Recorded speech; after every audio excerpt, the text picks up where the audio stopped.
So I mentioned I'm starting a publisher, which I'm behind on. Hofstadter's Law says that it always takes longer than you expect, even when you take into account Hofstadter's Law, and that's definitely been the case for me. But one thing is, my second step was going to be that I was going to figure out an OCR pipeline, and I'm like, if I can figure this out sooner, that's going to open up a lot more options. Initially, what I was working with this on, because there were only 2 copies available, 2 scans on the archive, and so if I could get an OCR done, then that would work, and I could look at it manually. That would tell me that it would work for other things. Was this book, which I did not publish. This is by a different publisher, and this was on Amazon, and it is a Kindle Direct Publishing print-on-demand book, as you can see, made in Coppell, Texas. But it is actually, so I was looking at it, because I've noticed you have a lot of these print-on-demand publishers, no name, and they mention that they have facsimile publishing, which is usually badly scanned, like it's what you have in the archive or similar. And so I was assuming it was the same, and I'm like, oh, this one has a preview. I should look in the preview and see, and I could see this was actually a very good scan, better than the scans you get in the archive. And so I got the book, and the book is actually a really good quality as well. Like, the cover is actually slightly better than this book, which is through Lightning Source, which is the parent company of Ingram Spark, is through the Liberty Fund, which they have traditionally published their own books as actual print runs, and they are extremely high quality for extremely low prices. And I assume it's a nonprofit, but I assume they're getting money from the Koch brothers or Thiel or somebody. But there's a lot of books that I have from them when it's interesting. I've mentioned I'm a libertarian, but it's not like I don't get to it the way a lot of libertarians do, where it's, as I understand, emergent order, or what Polanyi and Hayek call spontaneous order. I've come to the conclusion that social engineering won't work, as opposed to the libertarian principle of social engineering is wrong, which is also sort of where Polanyi is as well. And so I've wanted to read Polanyi for a while. Polanyi is someone who, in terms of like influential writers on sort of emergent order, spontaneous order in the history of science, he is the biggest name that I didn't have any books for, because most of his books are in print, but from, I think, it's Chicago Press, and they're quite expensive.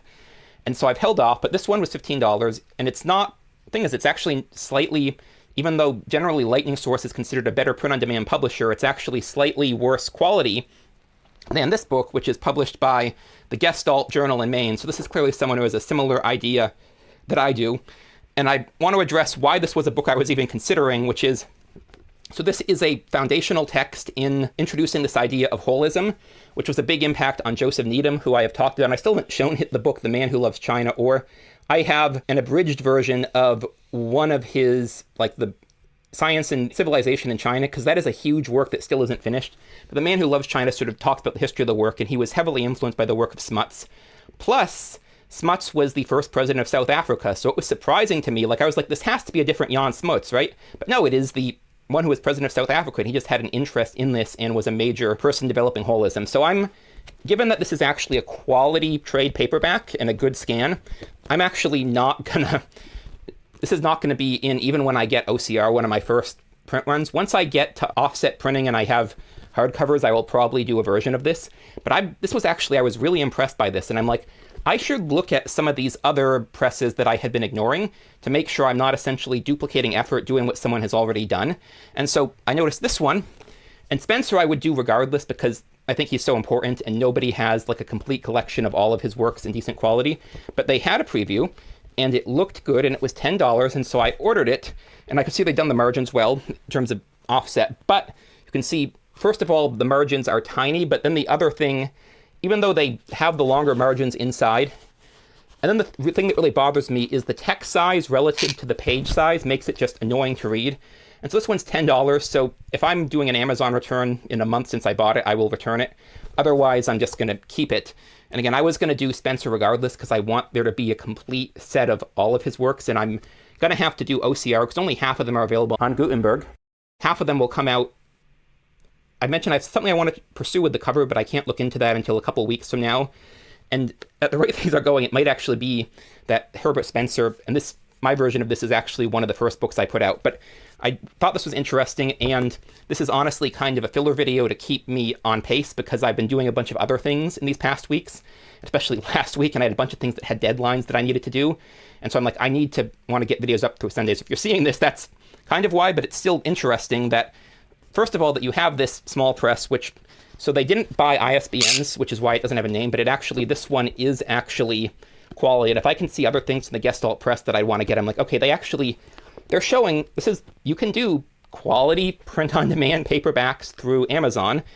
And then this one is sort of telling me, okay, even if they have a good, it's not OCR, this is actually laid out properly, and it looks like on Amazon they have the margins properly on the inside, it still matters the size of the book, because if you're doing tiny text and you have just pages that are just a little bit too annoying to read, and I don't know, this could be me, and I've described myself as being like a glass cannon reader, where I read more than a lot of people, but I also, things throw me off that don't seem to throw the people off as much. I want to talk about this quickly, and this is also sort of gets to how I'm figuring books out, because Spencer I've talked about before, but then this one, like, why would I want to even do this one? And it's because it's a foundational text in holism that impacted Joseph Needham, and because it's interesting as a historical curiosity that it was written by the first president of South Africa.